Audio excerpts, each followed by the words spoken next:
문제를 제기하며 논란의 중심에 섰습니다. 서 교수는 문재인 대통령의 방중 기간 한국 기자가 폭행당했던 사건을 언급하며 대통령 팬덤의 자세를 지적. 문바들은 어째서 우리나라 기자가 폭행당한 사실에 즐거워하는 걸까라며 정신이 병들었기 때문이라고 강도 높게 비판했습니다. 글의 끝부분에는 문바의 존재가 문 대통령에게도 결코 도움이 되지 않는다고 덧붙였습니다. 때문에 문재인 대통령에 대한 팬덤 현상이 문재인 정권에도 부담이 된다는 의견과 이 또한 국민의 목소리라는 의견이 나뉘고 있는 상황. 이 같은 정치인 팬덤 현상은 고난을 이기게 해주는 힘도 되지만 반대로 상대를 다치게도 하고 정치인 스스로를 가두는 한계가 될 수도 있다고 전문가들은 지적하고 있습니다. 정치인을 향한 과열된 팬덤 현상이 우리 사회의 통합을 저해하고 순기능보다는 역기능으로 작동할 수 있다는 진단이 커지는 상황에서 과연 정치인 팬덤 현상을 사회에 필요한 순기능으로 전환시킬 계기는 없는 것인지 지금부터 이야기 나눠보겠습니다.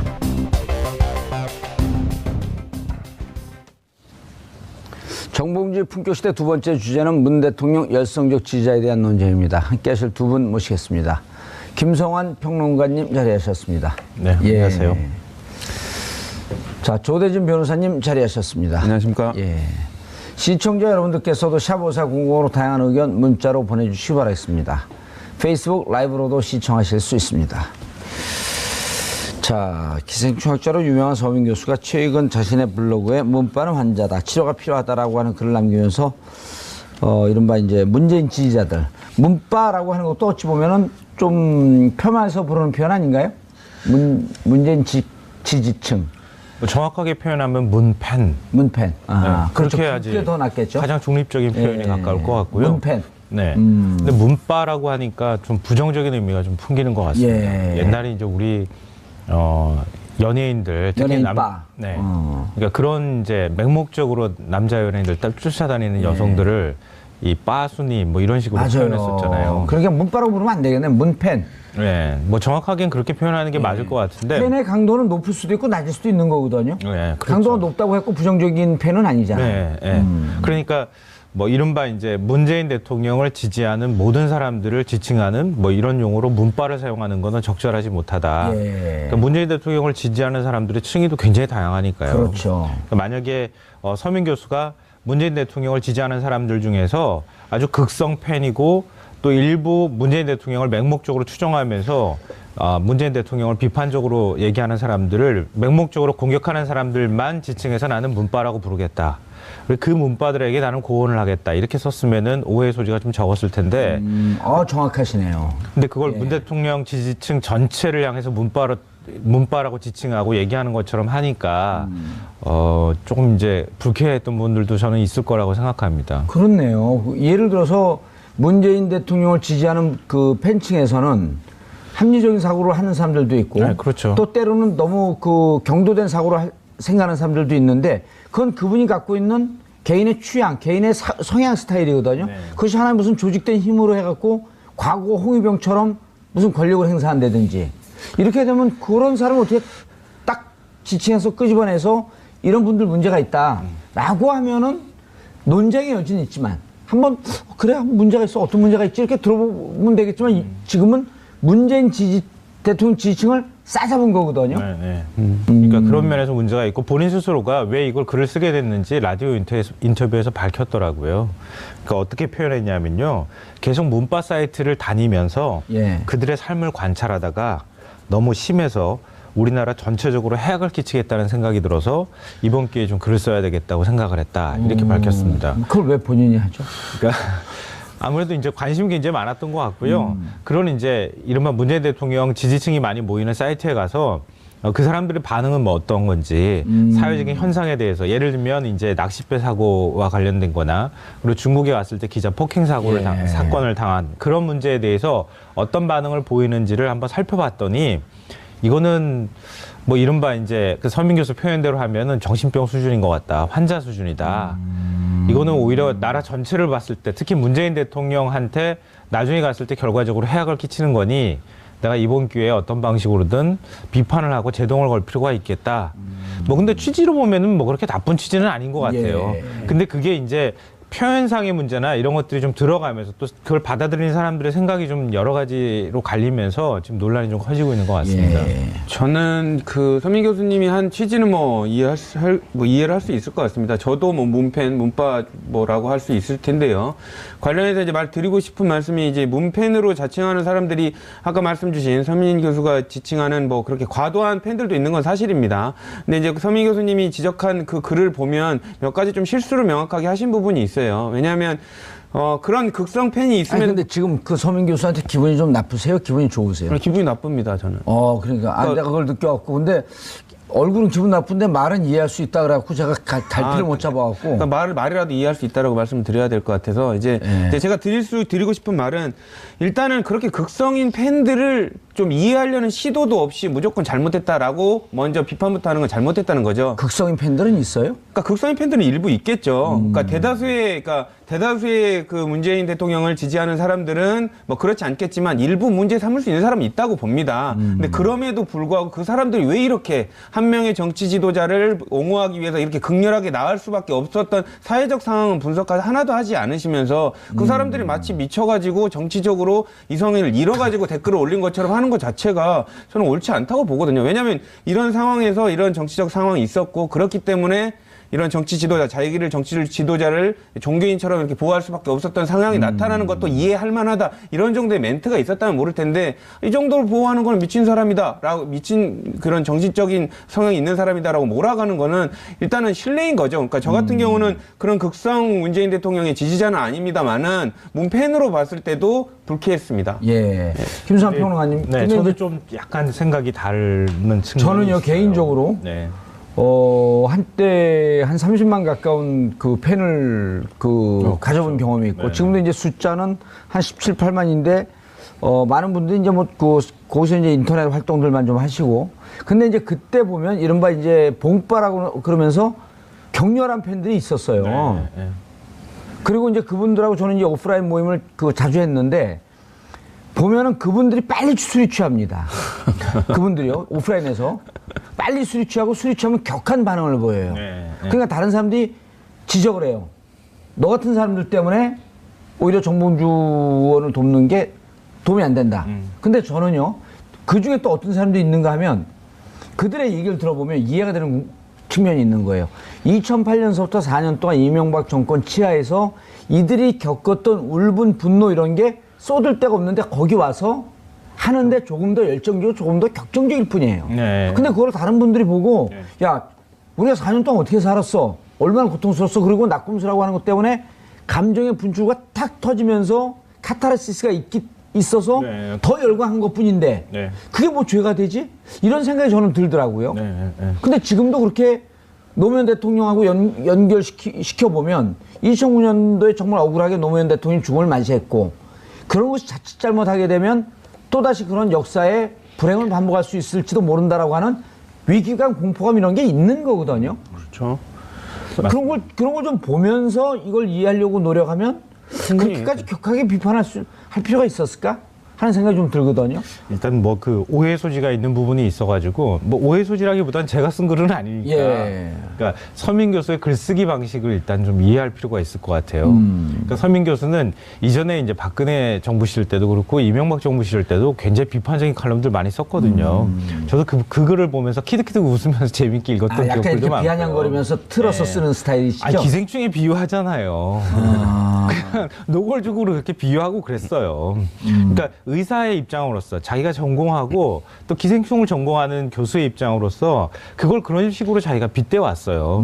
그러니까 그걸 또 약간 어떻게 보면 좀 조롱하는 표현들로 많이 그렇게 비유적 표현들을 많이 끌어다 썼거든요.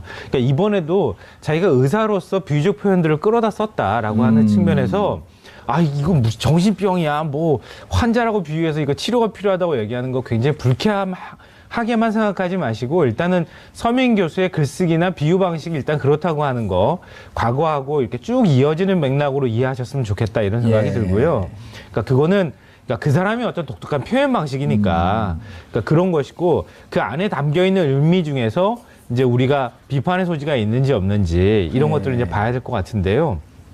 저는 이제 말씀하셨던 거에 이제 연결해서 말씀을 드리면은 저는 지금 이른바 이제 문파라고 불리는 분들, 문재인 대통령 극성 지지자들이라고 불리는 분들의 어떤 심리적인 부분들은 아직도 이제 재난 상황 같은 느낌일 거라고 생각해요. 그러니까 우리가 그동안에 그렇게 많이 당해왔는데 나는 계속 그 경각심을 갖고 뭔가를 보호해줘야 될 것 같고 여기서 밀리면은 또 한 번 실패하면 우린 정말 이제 좌절할 거야 라고 하는 위기의식 같은 걸 굉장히 많이 갖고 있을 거라고 생각하거든요. 그게 앞서 말씀하셨던 것처럼 이 노무현 대통령 서거하고 난 다음에 지켜드리지 못했다고 하는 그런 어떤 감정들도 남아있을 거고요. 또 문재인 대통령도 그런 전철을 밟지 않도록 우리가 뭔가를 철저하게 지켜야 한다고 하는. 근데 그게 어찌 보면 위기의식이 과도하게 발동되면은 호르몬도 과잉 분비되고 작은 데 대해서 또 과잉 반응이 나올 수도 있거든요. 그런 태도들을 이제는 조금 바꿀 필요는 있을 것 같아요. 제가 볼 때는. 예. 그러니까 항상 경계의식만 갖고 있으면은 사람이 자기도 힘들고 좀 옆에 있는 여유를 가질 사람도 필요가 있겠다. 옆에 있는 사람도 힘들거든요. 그러니까 그럼으로 인해서 오히려 그런 사람들의 유대감이 굉장히 강화됐기 때문에 집단 의식으로 집단의 어떤 그 행동 양식으로 표출될 수는 있지만 이젠 그런 마음에서 조금 좀 여유를 가졌으면 좋겠다는 얘기는 저는 꼭 해드리고 싶어요. 지지율도 오랫동안 고공행진을 하고 있고 민주당 지지율도 좋고 그러기 때문에 이제는 모든 국민이 함께 지키는 이런 구도로 가지 너무 그런 거에 대해서 아주 과도한 의무감, 과도한 스트레스나 이런 걸 가질 필요가 없겠다. 이제 이렇게 일단 전제는 좀 그렇게 했으면 좋겠고요. 전제는 그 사안사안별로 대응하는 거는 다 내용이 다를 것 같아요. 다르죠. 예. 뭐 예를 들면은 저는 이제 중국에 가서 기자가 폭행당한 사건에서 왜 그렇게 과도한 반응을 보였을까? 뭐 이런 걸 얘기하면 그건 정말 많은 뿌리가 깊은 얘기들이 또 있다고 생각해요. 예. 그러니까 그런 사안사안별로는 또 다른 얘기를 할 수 있지만. 전체적인 특징으로 볼 때는 이제는 조금 마음을 좀 놓으셔도 될 것 같다. 물론 문재인 대통령 자기 지지하는 정치 세력 또 정치인을 향해서 적극적으로 보호하려고 하는 거는 정치적 의사표현 행위이기도 하거든요. 예. 저는 그런 거 얼마든지 있을 수 있다고 생각해요. 저는 뭐 종편 출연에서도 그렇지만 지난번에 뭐 의원들이 이른바 이제 문재인 대통령 지지자들한테 엄청나게 뭐 문자 공격 받았다고 막 그럴 때도 저는 대놓고 그랬어요. 아니 국민들이 더 적극적으로 참여해야지. 국회의원들이 제대로 활동 못하면 국민들이 더 적극적으로 문자 보내고 똑바로 하라고 예. 해야지. 그걸 가지고 내가 테러 당했다고 얘기하는 거는 저는 잘못된 거라고 생각해요. 그건 의사표현 할 수 있는 거죠. 예. 근데 그 표현 양식이 어떠냐는 거는 조금 더 생각해 봐야 될 문제라는 겁니다. 알겠습니다. 속보 말씀드렸습니다. 우병우 전 민정수석이 김관진 전 안보실장처럼 법원에 구속 적부심을 청구했다고 합니다. 그 연말 연시하면서 또 국민들에게 또 하나의 스트레스로 다가오고 있네요. 그냥 좀 받아들였으면 될 것. 우병우로 넘어갈까요, 그냥? 예. 자, 그런데 이제 우병우로 넘어갈 때 넘어가더라도 네. 그 이제 저 구속적 부심은 뭐 두 분 다 그 전문가시니까 구속적 부심 얘기도 좀 해보죠. 자, 조대진 변호사님. 근데 저는요. 자, 이 얘기 촉발이 된 게 중국 그 사설 경비원 코트에서 고용한 사설 경비원이 경호하는 와중에 우리 카메라 기자가 폭행을 당했단 말이에요. 근데 처음에는 이럴 수가 있냐 발끈하다가 국민적 공분이 일어나다가 점점 방향이 좀 틀어졌어요. 그러다가 일각에서 뭐 그 기자들도 좀 문제가 있었다는 거 아닌가라고 하면서 방향이 조금 틀어졌는데 그때 저도 이제 사이트를 다 들어가 봤어요. 그랬더니 이 사건이 촉발된 게 아까 김성환 평론가님께서 말씀하신 언론에 대한 뿌리 깊은 무슨 불신, 뭐 분노 이런 것도 있겠지만 중국에 가자마자 우리나라 언론이 바로 문재인 대통령을 공개하고 나섰거든요. 그러니까 보통 해외 순방을 하게 되면 순방이 끝나고 나서 온 다음에 평가를 하는 것이 도리고 해외 나가게 되면 야당도 비판하지 않고 언론도 비판을 자제하는 분위기인데 나가자마자 마치 그 중국에서 왕따 당하면서 혼밥을 먹고 홀대 당한다라고 하면서 홀대 혼밥이라고 하는 표현이 홀대라는 표현이 계속 나왔거든요. 그렇죠. 그 지지자들 입장에서 화가 나는 거 아니에요, 이게? 그거는 당연한 거죠. 그러니까 예를 들면 시험 보러 가는 자기 자식한테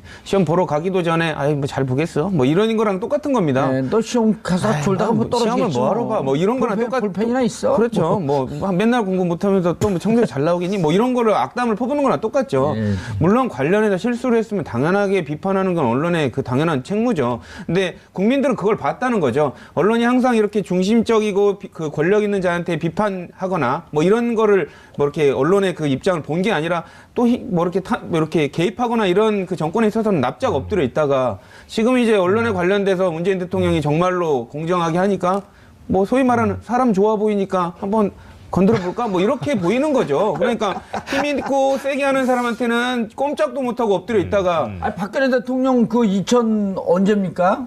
2015년이죠. 2015년이네요. 네. 그 전승절 기념식 때 예, 천안문 올라왔을 때 2015년 9월 9일 날 거 갔을 때 얼마나 실수를 많이 했습니까? 길을 못 찾는데 뭐 의도된 뭐 그 지혜롭게 이걸 해결했다고 하면서 대한민국 모든 언론이 박변 청가를 불렀잖아요, 그때. 그렇죠. 그리고 그 박근혜 대통령이 물론 이제 중국말로 그때 막 연설하고 그래서 뭐 긍정적인 부분도 있었습니다. 근데 상당하게 좀 서툴렀던 것은 사실이거든요. 만약에 문재인 대통령이 그 자리에 똑같이 중국말로 하다가 실수했으면 유창하지도 못한 중국말 괜히 해가지고 국가 망신시켰다고 헤드라인으로 나갔을 겁니다. 그러니까 그렇게 언론이 많으신 분 같아요, 바라보는 시각이 다르기 때문에 저는 이제 아까 이제 서민 교수님에 관련돼서 말씀을 드릴 때 제가 이제 아침에 이제 방송을 준비하면서 한 9개 일간지를 다 봅니다.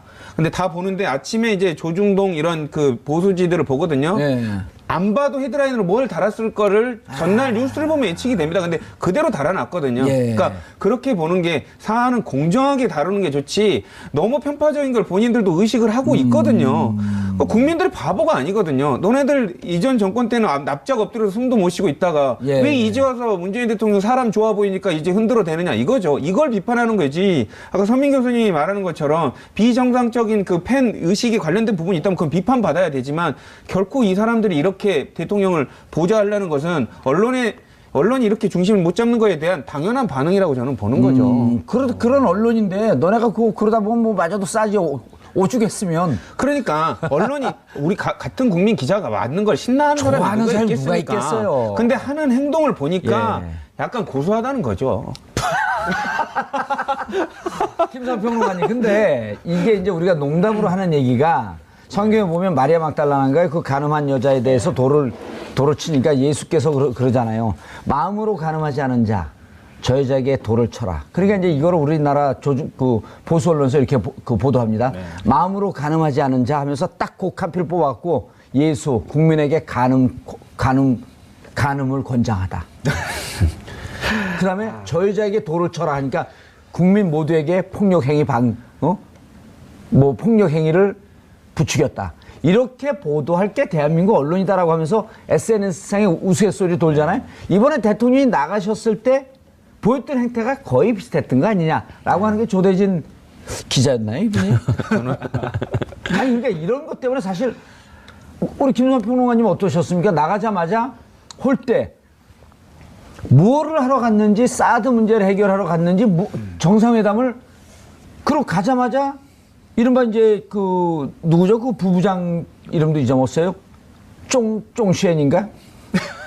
네, 쫑시엔입니다. 쫑시엔 맞죠? 네. 네, 쫑시엔이 나왔는데 박근혜 대통령이 갔을 때는 차관이 나오더니 왜 차관보가 나오냐? 그러니까 그 다음날 네. 우다위가 차관인데 자리 그만둬갖고 차관 대행이 나왔다. 네. 그럴 때 또 사과 보도도 안 내요? 잘못된 팩트를 갖고 대통령을 폄훼하기에 앞장섰던 언론이기 때문에 지지자들이 분노하고 있었던 와중에 기사가 딱 맞았단 말이에요. 참 이게 한국 어려운 언론은 얘기예요. 정말 분석 대상인데요. 네. 전 조대진 변호사님 얘기에 거의 다 동의를 하는데요. 그러니까 한국 언론의 고질적인 문제라고 생각해요. 저는. 그러니까 이게 굉장히 아이러니한 일인데요. 왜냐하면은 언론 자유를 마음껏 누릴 수 있도록 해줘요. 그러면은 우리나라 언론 지형 자체가 굉장히 보수 지형에 굉장히 편중돼 있거든요. 예를 들면은 이른바 조중동, 예.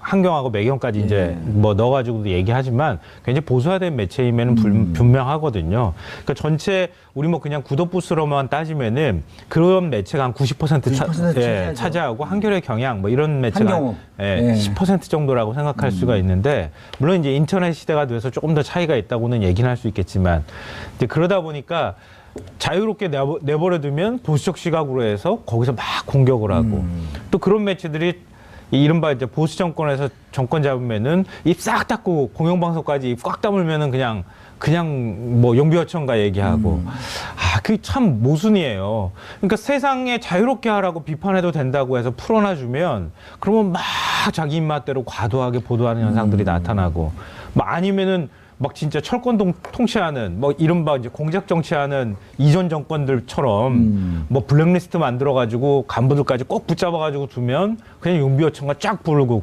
그렇게 한단 말이에요. 근데 그러면 우리가 어떻게 할 거냐 이런 문제가 남는 거예요. 고민이 남아요.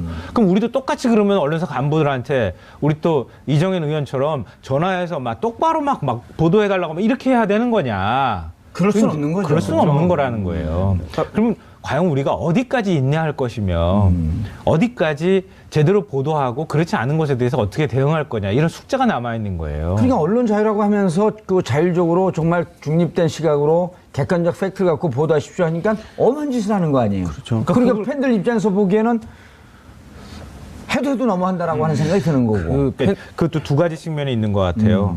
그러니까 문재인 대통령이 이번에 가서 극진한 대접을 받았나요? 라고 물어봤을 때 극진한 대접 받았다고 하는 국민은 별로 없을 거예요. 저도 그렇게 동의해요. 그러니까 극진한 대접을 받지는 않았어요. 아니요. 중국이 극진한 대접을 해주고 싶지 않았던 거죠. 왜? 사드 문제 하나도 해결 안 됐는데 언제 그랬냐는 듯이 싹 바꿔가지고 중국 국민들도 바라보고 있는데 극진한 대접을 할 수가 없잖아요. 그러니까 의도적으로 극진하지 않게 그냥 일반 평범한 국빈 정도 온 수준으로 했는데 그거에 대해서 흠집을 잡거나 불만인 사람들도 있을 수 있어요. 그러니까 우리가 그걸 어디까지 견디고 인내할 거냐, 어떻게 얘기를 할 거냐에 관한 문제인데 다만 이런 거예요. 그거에 대해서 굉장히 화가 날 수도 있고 문제 제기를 할 수 있는데 그게 기자 폭행이나 이런 문제를 가지고 들어가면서 때린 건 잘못한 거잖아요, 솔직히. 그러면 무조건 잘못한 거죠. 근데 아니 규정 위반했다고 해가지고 가가지고 막 기자들 집단 폭행하면 이게 말도 안 되는 나라잖아요. 예. 그건 중국의 언론 자유 지수나 언론을 바라보는 관점이 무척 후진적이다라고 하는 비판이 맞죠. 맞아요. 그리고 때린 건 무조건 잘못한 거죠. 근데 그게 그 감정이 그쪽으로 이렇게 표출이 되면 오히려 역공을 받는다는 거예요. 역공을 받으면서 지금 역공을 많이 받고 있는 거거든요. 그런 모습들이 나타나니까 이건 뭐야?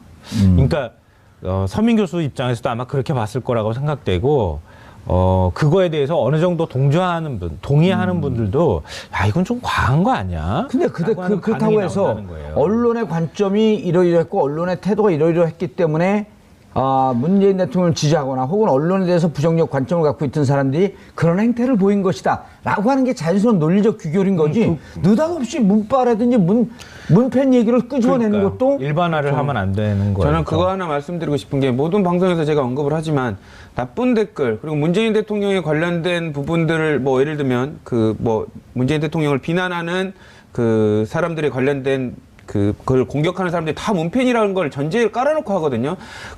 뭐 과격한 댓글이라든지 좀 공격성 댓글을 다는 거 다 문팬이라는 규정 하에서 얘기를 하는 겁니다. 그게 뭐 객관적인 수치가 있는 것도 아니고 관련돼서 예를 들면은 일부 사안에 있어서는 정부에 관련된 걸 극렬하게 지지를 할 수도 있는 거거든요. 그게 또 다 문팬인 건 아니고요. 아니 그리고 또 사이버 댓글 팀들이 있어요. 뭐냐면 실질적으로는 자유한국당이나 이런 데를 지지하면서 나는 문재인을 열성적으로 지지합니다 하면서 문재인에 대해서 좀 비판적인 거나 내부의 민주당 이런 사람들을 빽 공격하면고 그렇죠. 내부 분열을 시키는 이런 사이버 댓글 부대도 있어요. 그렇죠. 그러니까 그런 부분들을 봤을 때 그러니까 서민 교수님이 어떤 생각을 하고자 그 마음에서 썼는지는 뭐 대충은 알 것 같습니다만은 관련돼서 너무 성급하게 말씀을 하신 부분이 있고요. 아니 이게 좀 논리의 연결이 좀 과도하게 퉁 튀어갔어요, 제가 보기에는. 친절하게 설명을 해주시진 않았죠. 예. 그리고 언론의 지형과 언론의 환경, 이제까지 언론이 어쩌했기 때문에 우리 자국의 기자가 폭행당하는 것까지도 고소해야 하는 이런 환경이 있었겠냐라고 하는 것에 대해서 언론이 무엇을 했느냐라고 하는 것을 반성하는 계기로 만들었어야 되는 거거든요. 그러니까 대부분 이제 문펜만 잘못된 거다라고 지금 그렇게 비난의 화살을 쏟고 있는 거는 잘못된 거고요. 언론이 아까 말씀 주신 대로 정권이 언론의 자유를 보장을 하면 그 자유의 범주 내에서 공정한 언론의 그 자유를 행사하려고 해야지 언론들이 이렇게 자유를 주면 권력을 준 걸로 착각을 하더라고요. 예. 원래 언론 권력이 입법, 사법, 행정, 그다음에 언론. 뭐 제4부라고 그런 제4부라고 그러잖아요. 네. 네. 근데 이게 언론 문제는 참 예민하면서 하기가 어려운 거예요. 언론 하게 되면 장제현 사건을 재수사하기로 했잖아요. 네. 그거 중요한 건 아니에요? 중요한 건이죠. 왜냐면 언론사 사주와 관련된 성매수라고 하는 것이 장자연 씨 유서에 나온 것이기 때문에 맞아요. 그때 만약에 그런 문제가 나왔을 때 조선일보 아닙니까?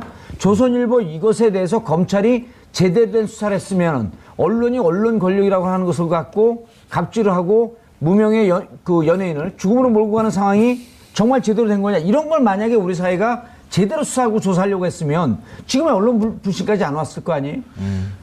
그렇죠. 그런 거 나왔을 때는 그럴 때는 뭐 철저히 수사하는 건 뭐 당연한 것 같고요.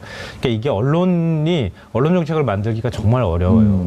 왜냐하면 노무현 대통령 이제 집권 시기 때 언론을 상징하는 언론과의 그 일종의 이제 전쟁 같은 걸 많이 그렇죠. 했잖아요. 그때 그걸 상징했던 게 안티조선이었잖아요. 안티조선을 가지고 이른바 이제 우리 한국 언론의 문제점이 부각이 됐고 그리고 난 다음에 기자실을 폐지를 했잖아요. 그러면서 언론 전체하고 이렇게 싸우는 모양이 됐단 말이에요. 그러니까 저는 그때는 좀 전략이 개인적으로는 잘못됐었다고 생각하거든요. 지금도. 왜냐하면 언론 전체하고 정권이 척을 지게 되거든요. 문제 있는 한두 언론을 공격을 했었어야 된다. 그러니까 그리고 언론사 내부에도 당시에 제가 이제 직접 안에 들어가 있었던 입장이었기 때문에 알지만 이걸 좀 굉장히 보수화되어 있는 언론의 모습들을 많이 바꿔야 되겠다고 하는 젊은 기자들의 움직임이 되게 많았거든요. 그런 기자들의 움직임까지 일종의 이제 적대적으로 싸우다 보니까 그런 것까지 모두 다 적으로 돌려버렸다는 거예요. 그러니까 이게 언론 정책을 만들기가 굉장히 어렵습니다. 그러니까 지금처럼 또 이렇게 자유롭게 언론을 두게 되면 또 그 안에서 선정적으로 보도한다거나 뭐 예를 들어서 언제 대통령이 해외 순방 나갔을 때 밥 기니스 셌어요, 우리. 그러니까 그런 건 진짜 없었거든요. 끼니수 세가지고 몇 끼는 혼밥 먹었다고 언제부터 그런 거 셌어요. 그러니까 그런 거 안 했단 말이에요. 그러니까 그런 게 집 잡기 위해서 어거지 기사 쓴 거예요. 그러니까 사람이 좋아 보이는 거죠. 그러니까 경상도 말에 그런 거 있지 않습니까? 너무 잘해주는데 기어 오르려고 그러면 사람 좋아 보이냐? 우리나라 그렇게 됐는데 속담 주면 줄수록 양양이라 그러잖아요. 근데 그렇게 됐는데 지금 언론 환경이 더 나빠진 거예요. 이제 종편까지 생겨서 경쟁도 훨씬 더 치열해졌고요. 종편 뭐 나와보시면 아시겠지만 시청률에 목숨 걸거든요. 그러면 시청률을 올릴 수 있는 방법이 뭐야? 더 자극적이어야 하고 더 사람들한테 뭔가 이렇게 귀가 쏠깃하게 들어오기 위해서는 뭔가를 더 자극적인 것들을 더 뽑아내줘야 돼요. 아니 요즘 종편 입장이 바뀐 것 같아요.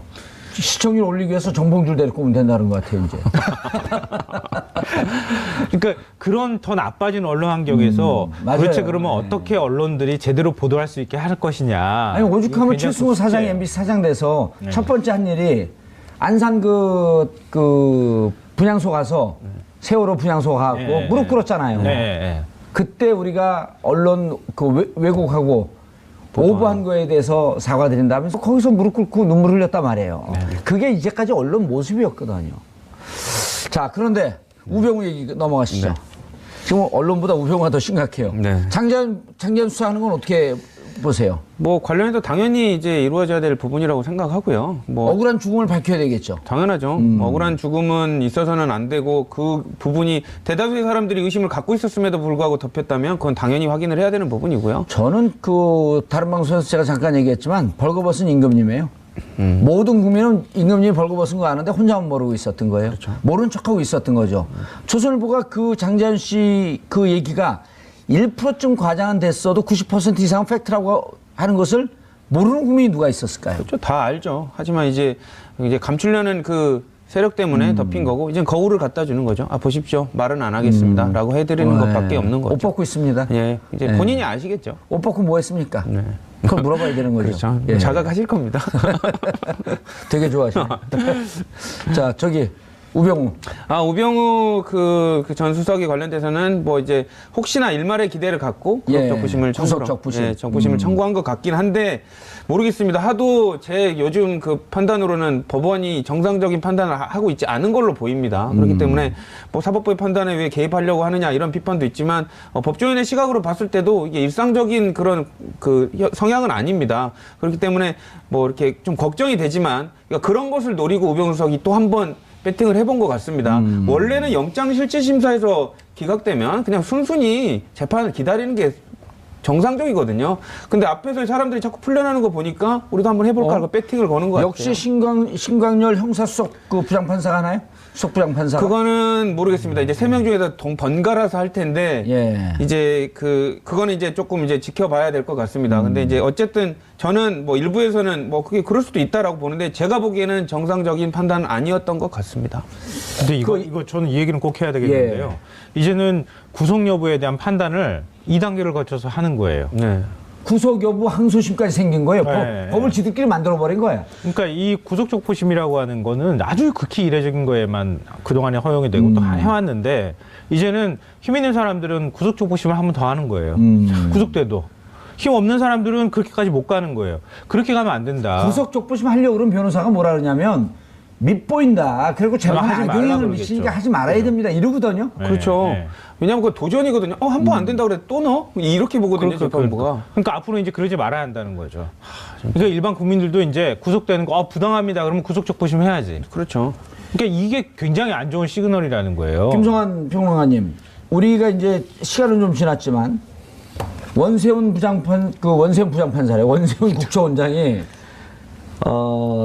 2013년에 조사받고 기소되고 난 다음에 그때 이제 무슨 일이 있었냐면 국정원법은 위반, 선거법은 위반 아니다. 해놓고 이제 판결이 났단 말이에요. 그때 그거를 보고 당시 성남 지방법원에 있던 김동진 부장판사가 지록 위반 판결이라 그랬어요. 사슴을 보고 말이라고 한다. 예. 그래갖고 징계를 먹었어요. 2달 동안. 예. 정직 2개월. 그리고 성남에 있으면 그 다음에 중앙지법으로 와야 되는 거거든요. 또 저 인천으로 또 좌천성 인사를 받았거든요. 그러면 2개월 정직 매긴 거는 결국 원세훈 부장판사래 자꾸 원세훈 국정원장이 선거법 위반까지 포함했고 4년 징역형을 받았기 때문에 2개월 정직 받은 거 환수시켜줘야 되는 거 아니에요? 원점을 돌려야 되는 거 아니에요? 그렇죠. 잘못됐다 그러면은 법원이 이런 거 안 해요. 모른 척 할 겁니다. 모른 척하고 있어요 그냥. 지들 잘못은 눈 감아버려요. 참 어렵습니다. 우리가 과거 이제 그 잘못된 판결을 내렸었던 거에 대해서 사실 법원은 좀 반성하는 모습들을 많이 보였잖아요. 그동안에. 근데 검찰은 또 한 번도 그런 거 제대로 보여준 적이 없잖아요. 또 이런 거 보면은 또 그 입 닫고 그런 거 보면 또 참 그렇고. 그리고 양승태 대법원장 시절에 이제 그런 일들이 있었잖아요. 뭐 가카스키 짬뽕 얘기했던 이정열 판사. 이정열 판사 같은 경우도 사실 비슷했고. 지금 백수됐어요. 그리고 지금 정의당 그 의원이셨던 그 19대 의원이셨던 분이 있죠. 이름 갑자기 생각이 안 나네. 그분도 역시 일종의 밉보여가지고 그 법원에서 퇴출될 수밖에 없었던 이런 상황도 있었던 서기호 것 같긴 판사. 한데. 서기호 판사. 예, 맞습니다. 뭐 그런 것처럼 우리가 사실 그러니까 그 검찰 얘기는 굉장히 많이 하는데 법원 얘기는 잘 얘기 안 해요. 이번에 김동진 부장판사가 또 한마디 했어요. 주위의 판사, 법조계에 있는 주위의 판사들에게 모두 물어봐도 이 구속 적부심에 김관진, 임관빈이 풀려난 것을 이해하는 사람이 하나도 없다. 맞습니다. 그렇다고 한다면 신광열 부장판사가 잘못한 거 아니에요? 근데 참 그 어려운 문제인 것 같아요. 그러니까 이 건건마다 우리가 이거 얘기를 해야 되는 건가? 얘기해야 돼요. 얘기하면 이게 그 사법부에 대한 어떤 과도한 간섭이다 뭐 이런 얘기를 하는 그런 얘기를 반박을 하고. 있는 게 만약 신광열 형사수석 부장판사가 모든 법조인들 3,000명 판사가 보기에 잘못된 판결을 내렸다고 한다면 그 사람은 뭔가 다른 의도가 있는 거거든요. 그러면은 우리 민주주의를 사수하고자 하는 사람들이 열성적인 지지자들 그 앞에 갖고 피켓팅하고 신광열 부장판사 자식 보기 부끄러운 줄 알아라 하고 피켓팅하면 그거를 열성적 지지자라고 정신병자라고 욕할 거예요? 아니요. 그건 좀 다른 차원의 문제죠. 그러니까 판사들이 보기에도 납득할 수 없는 판결을 내렸다고 하면은 그 판결에 대해서 누군가는 문제제기를 할 수 있는 거죠. 예. 문제제기를 하는 것하고 국민들이 볼 때 국민들의 의사표현을 하는 것은 그건 전혀 다른 문제예요. 예. 그러니까 그건 의사표현을 하는 거죠. 그것조차 할 수 없다 그러면은 여기 매일 그 주말마다 나오는 이른바 이제 박근혜 전 지지자들. 대통령 지지자들 집회 막 3개, 4개로 쪼개져 가지고 맨날 그 도심에서 힘들게 집회하잖아요. 그것도 그러면 잘못됐다고 얘기하고 하지 말라고 그러니까 그래요. 문재인 지지자들이 좀 열성적 지지자들이 얘기했다고 해서 왜 그거를 환자라고 얘기하냐 이거. 이걸 병적 현상으로 평가하는 것 분위기 자체가 옳지 않다고 봅니다. 저는 좀 납득할 수가 없는 서민 부분이에요. 교수 한번 불러볼까요? 아니 그러니까 일반적으로 이제 그런 경우가 있어요. 저도 이제 방송을 라디오를 하기도 하고 뭐 하잖아요. 하면 문재인 대통령에 대해서 비판적인 접근을 하게 되면 비합리적으로 비판한 것도 아닌데 굉장히 공격을 하는 문자가 많이 들어온다거나 방송사가 되게 곤란해요. 그리고 또 안철수 대표를 또 비판하면 또 안철수 그 지지자들 쪽에서 그렇게 해요. 그러니까 그거를 과연 자연스러운 현상 아니에요, 근데? 자연스러운 현상이에요. 근데 좀 예민도에서 민감도가 좀 다르긴 해요. 그러니까 민감도의 측면에서 문 대통령을 비판했을 때 들어오는 민감도가 좀 더 강하다. 그렇기는 해요. 제 그렇다고 경험 해서 식상으로 보면. 강하다고 해서 이것을 환자로 비유할 수는 없는 거 아니에요? 그게 지지하는 사람들이 많아서 그렇지 않을까요? 저는 근데 예를 들면 그런 부분들 정치를 하다 보면 그런 열성 지지자들에 관련돼서 뭐 예를 들면은 그 반대 세력에 비판을 한다는 것, 그건 저도 당해본 거거든요. 뭐 지난 대통령 선거 때 다른 후보를 공격을 하면, 비판을 하면 뭐 일방적으로 오더라고요. 근데 그런 부분을 지금 이렇게 똑 떼서 뭐 병적인 현상으로 만들어 가는 것 자체가 좀 옳지 않고 당연한 정치 현상으로 바라보는 게 옳지 않나 싶습니다. 제 개인적인 생각으로는. 그런데 이제 우리가 2016년, 17년 촛불을 보면 이게 사실 엄밀히 따지게 되면은 이제 2012년 대선이 끝나고 난 다음에 국정원 대선 댓글 개입서부터 그때부터 촛불이 살아 있었던 거거든요. 그렇죠. 겨울을 나면서 뭐 20명, 30명의 소수가 남아 있지만 그 불은 꺼지지 않고 매주 주말을 이어왔고 그 2013년 4.16 세월호 참사로 조금 폭발을 하면서 왔는데 그 촛불이 꺼지지 않았기 때문에 2016년 전국적으로 타오른 거거든요. 그렇죠. 그럼 그때 주말에 20명, 30명 남았고 끝까지 촛불을 들던 사람들에게 지나가는 많은 사람들이 저 환자다 이랬었단 말이에요. 그렇죠. 뭐 근데 그분들이 없으면은 촛불이 이렇게 살아났겠냐는 거예요. 그렇죠. 그 사람들이 원동력이 됐고 그 비 올 때도 조그만 이런 게 응집 핵이 있어야 되지 않습니까? 그런 역할을 해 주신 거라고 봐야죠. 그러니까 우리 그런 얘기 있잖아요. 애정어린 비판이라는 얘기 있잖아요. 예. 그러니까 걱정이 돼서 부모님이 자식한테 얘기할 때는 걱정이 돼서 잔소리를 하게 되잖아요. 그러니까 그거는 부모님이 자식한테 얘기하는 거하고 다른 사람이 그 자식한테 얘기하는 거하고는 다르잖아요. 받아들이는 느낌이. 그러니까 지금 그런 것 같아요. 이제는 이제 우려하는 목소리가 있다는 것에 대해서 이른바 문재인 대통령 지지층이나 극성 지지층에 있는 분들도 이제는 좀 애정을 갖고 누군가가 얘기를 해주면 예. 그걸 조금 이해하고 조금 수용하는 태도를 좀 보였으면 좋겠어요. 요거는 좀 봐줘야 될 것 같은 게 박사모라고는 표현하지 박바라고 하는 표현 안 썼거든요. 그러니까 그렇죠. 예, 그때 그러니까 언론이 사실은 박바라고 표현할 수도 있었을 거예요. 근데 언론이 안 했거든요. 근데 유독 문재인 대통령 체제에 들어오니까 문바란 표현을 언론이 아주 서스럼없이 쓰고 있단 말이에요. 이런 것도 좀 지적을 해봐야 되지 않나요? 그거는 조금 좀 맥락이 좀 다른 것 같아요. 왜냐하면은 노무현 대통령 노사모가 생겨나고 그랬을 때 그 무렵부터 사실 노빠 이런 표현들이 사용이 됐거든요. 예. 근데 그러면서 자연스럽게 아마 문빠 이런 식으로 넘어온 것 같아요. 표현 자체의 맥락이. 근데 그것도 사실은 노빠라고 하는 것도 그렇게 썩 좋은 표현이죠. 표현으로 사용된 예. 것은 아니죠. 언론에서 만든 것 같습니다. 그러니까 자기네들이 다른 보수 측이 몰려다니면 뭐 무슨 모임이고 우리 측이 몰려다니면 빠고 이렇게 만드는 걸 자꾸 해서 빠들이 몰려다니면 뭐 누구를 부정적으로 지지해도 보이잖아요. 나쁜 거다라는 식으로 예. 자꾸 문제를 삼으니까 이게 사회적 현상적으로 비판을 해야 되는 걸로 과장돼 있는 부분이 있고요. 예. 그게 좀 옳지 않은 것 같습니다. 알겠습니다. 두 분 민감한 주제 갖고 말씀해 주신 점 감사드리고 인사하시죠. 네, 감사합니다. 예. 자, 문바는 없습니다. 문재인 대통령을 지지하는 팬덤만 있을 뿐이고 지지의 강도가 있다고 해서 강력하고 열성적으로 지지하는 사람을 부정적으로 표현하는 문바라고 하는 표현은 오늘 이 순간 사용하는 언론은 감옥에 보내겠습니다. 문바란 표현은 없습니다. 문팬만이 있을 뿐입니다. 12월 26일 화요일 정봉주 품격시대 마치겠습니다. 감사합니다.